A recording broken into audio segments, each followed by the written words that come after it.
ഈ ഫലപ്രഖ്യാപനം വന്നുകൊണ്ടിരിക്കുമ്പോൾ ഒരൊറ്റ മാധ്യമങ്ങളും ഹൈലൈറ്റ് ചെയ്യാതെ പോയ ഒരു കാര്യമുണ്ട്. പിണറായി വിജയന്റെ ട്രോജൻ കുതിര ജട്ടി സാബു എവിടെ പോയി? ഒരു പരസ്യം കൊടുക്കുവാൻ ആഗ്രഹിക്കുകയാണ്. ജട്ടി സാബു ഒളിവിൽ. ഈ ജനവിധിയോടുകൂടി അഡ്രസ് ഇല്ലാതെ പോകുന്ന പിണറായി വിജയനെ പോലെ തന്നെ. പിന്നെ പിണറായി വിജയനൊന്നും നഷ്ടപ്പെടാനില്ല, കിട്ടുന്നതെല്ലാം ബോണസാണ്. എന്നാൽ സാബു ജേക്കബിന് അതല്ല.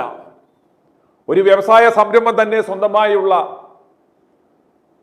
അമിത ബുദ്ധി കാണിച്ച് തന്റെ CSR ഫണ്ട് മറ്റാർക്കും കൊടുക്കാതെ ഒരു രാഷ്ട്രീയ പാർട്ടി ഉണ്ടാക്കി തനിക്ക് ഇന്ത്യയുടെ പ്രധാനമന്ത്രിയാകാമെന്ന് സ്വപ്നം കണ്ടിറങ്ങിയ ആ ട്രോജൻ കുതിര ജട്ടി സാബുവിന്റെ കളസം ജനങ്ങൾ കീറിക്കളഞ്ഞു.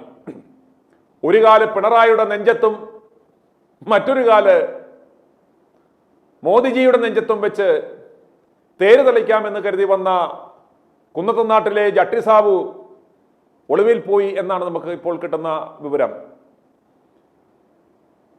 19 സീറ്റുകളാണ് NDA കാണിച്ച ചരിത്ര മണ്ടത്തരം. വരും ദിവസങ്ങളിൽ രാജീവ് ചന്ദ്രശേഖർ കേരളത്തിലെ ജനങ്ങളോട് മാത്രമല്ല തങ്ങളുടെ ദേശീയ നേതൃത്വത്തോടും മറുപടി പറയുവാൻ ബാധ്യസ്ഥനായ ഒരു കാര്യമാണ്. കൂടെ ഒരു അണികൾ പോലും ഇല്ലാത്ത ഈ ജട്ടി സാബുവിന് എന്തിനാണ് 19 സീറ്റുകൾ നൽകിയത്? ഈ പ്രസ്ഥാനത്തിന് വേണ്ടി അഹോരാത്രം പാടുപെട്ട, സമരങ്ങൾ നയിച്ച, പോസ്റ്റർ ഒട്ടിക്കുവാൻ നടന്ന മിടുമിടുക്കന്മാരായ നൂറുകണക്കിന് നേതാക്കന്മാർ ഉണ്ടെന്നിരിക്കെ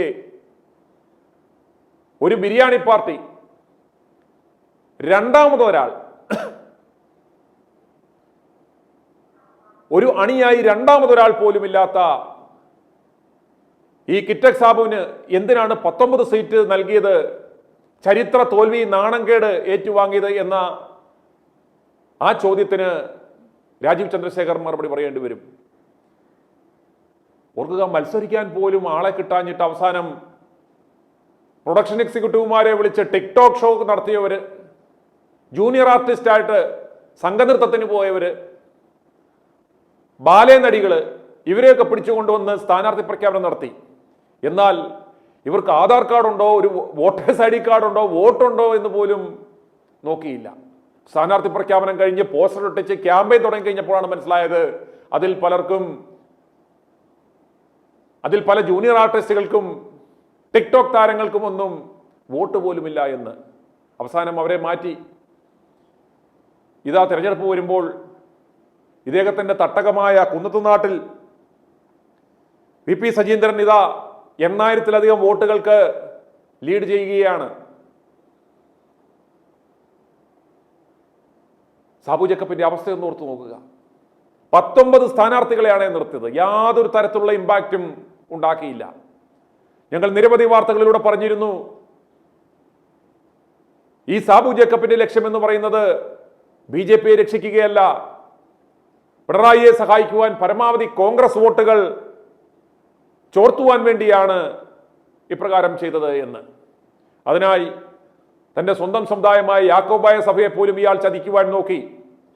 സഭാ നേതൃത്വവുമായി മോദി കൂടിക്കാഴ്ചയ്ക്ക് പോയി സഭാ കേസ് പരിഹരിച്ചു കൊടുക്കാമെന്നുള്ള മോഹന വാഗ്ദാനം നൽകി യാക്കോബായ സഭാംഗങ്ങളെ, വിശ്വാസികളെ ചതിക്കുവാൻ ഒരുങ്ങിയപ്പോൾ i2i ന്യൂസ് ആണ് മാനിഷാദ എന്ന് വിളിച്ചു പറഞ്ഞത്, കാട്ടാള അരുത് എന്ന്.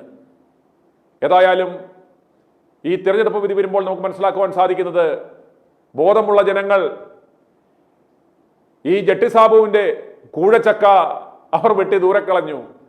സാബുവിന്റെ ചക്ക ചീഞ്ഞു പോകുന്ന കാഴ്ചയാണ് നമുക്കിപ്പോൾ കാണുവാൻ സാധിക്കുന്നത്. അതോടെ ഈ തെരഞ്ഞെടുപ്പോടുകൂടി ഈ രാഷ്ട്രീയ ഭൂപടത്തിൽ നിന്നും ഈ ഇടയ്ക്ക് കയറി വന്ന ഒരു ഒരു ഒരു ഇടവേള ബാബു എന്നൊക്കെ പറഞ്ഞ പോലെ ഇടവേള സാബു എന്ന് പേരിനി മാറ്റേണ്ടി വരും. ഇടവേള സാബു, ഇടവേളയിൽ കയറി വന്ന സാബുവിന്റെ അഡ്രസ് ഇതോടുകൂടി ഇല്ലാതെ പോവുകയാണ്. ഒരൊറ്റ മാധ്യമങ്ങൾ പോലും ഈ ട്രോജൻ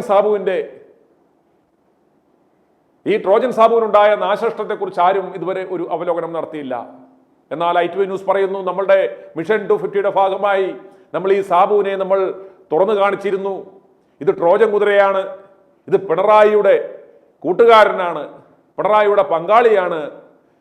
ഇത് കോൺഗ്രസിന്റെ വോട്ട് തല്ലുവാൻ വേണ്ടി ഇറക്കിയ സേനയാണ് ഈ 19 പേർ.